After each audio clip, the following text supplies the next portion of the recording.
Keď som po rokoch otvorila rukopisy môjho starého otca, našla som tam venovanie. Venovanie, ktoré ma veľmi zasiahlo. Tieto rukopisy mi venoval ako svadobný dar. Vtedy som ešte netušila, že raz budem práve ja tá, ktorá bude jeho príbeh rozprávať ďalej. Možno to tušil on. Jozef Hodorovský nebol len herec. Bol aj človek, ktorý si veľmi vážil rodinu, život a pravdu. Aby sme pochopili jeho život, musíme sa vrátiť ešte ďalej, do jeho detstva. Vyrastal v rodine železničiara Michala Hodorovského. Narodil sa v Krompachoch. Jeho otec bol pracovitý muž, ktorý sa staral o svoju rodinu.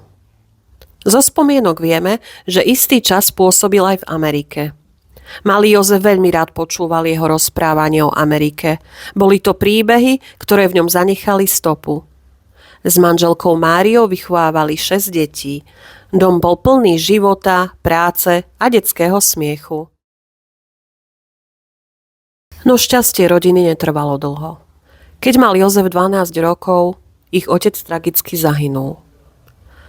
Mama zostala sama so 6 deťmi. A najstarší syn musel veľmi skoro dospieť.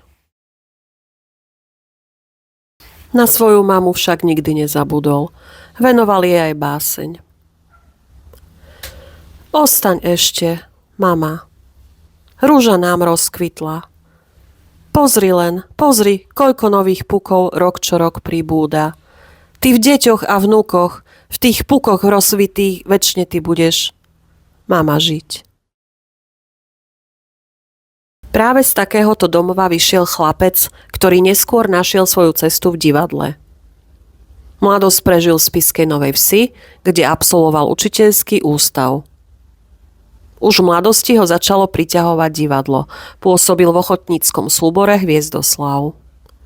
Divadlo sa postupne stalo jeho životom. V roku 1944 nastúpil ako profesionálny herec do Slovenského divadla v Prešove.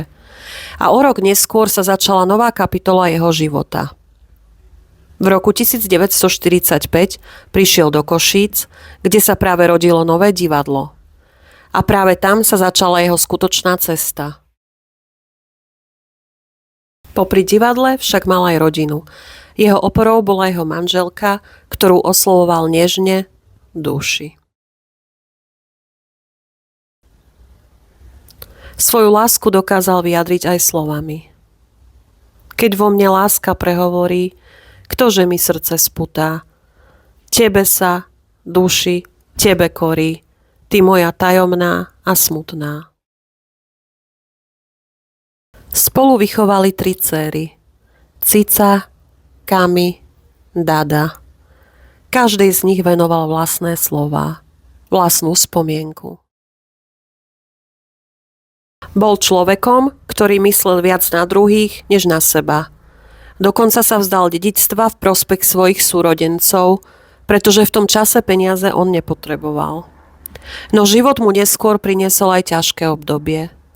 Po roku 1969 sa jeho život zásadne zmenil. A ako to už býva, v tých najťažších chvíľach zostal často sám. Ako sám napísal, koľko sa vtedy našlo Judášov. A napriek tomu zostal verný tomu, čomu veril. Rodine, divadlu a pravde. A tak sa príbeh chlapca z Krompach postupne menil na príbeh herca, režiséra a tvorcu. Ale vždy zostával aj človekom. Ale o tom už v ďalšom dieli. Viem, čo mi poviete. Je veľa krásnych vecí na svete. Autá, chaty, šperky, šaty. Viem. Ale vidieť svieže líčka detí a slniečko, čo mi svieti. Dýchať ten vzduch čistý, svieži, dívať sa zo skalných veží, krmiť hravé veveričky a napiť sa zo studničky, počuť ráno štebot vtačí, to mi stačí.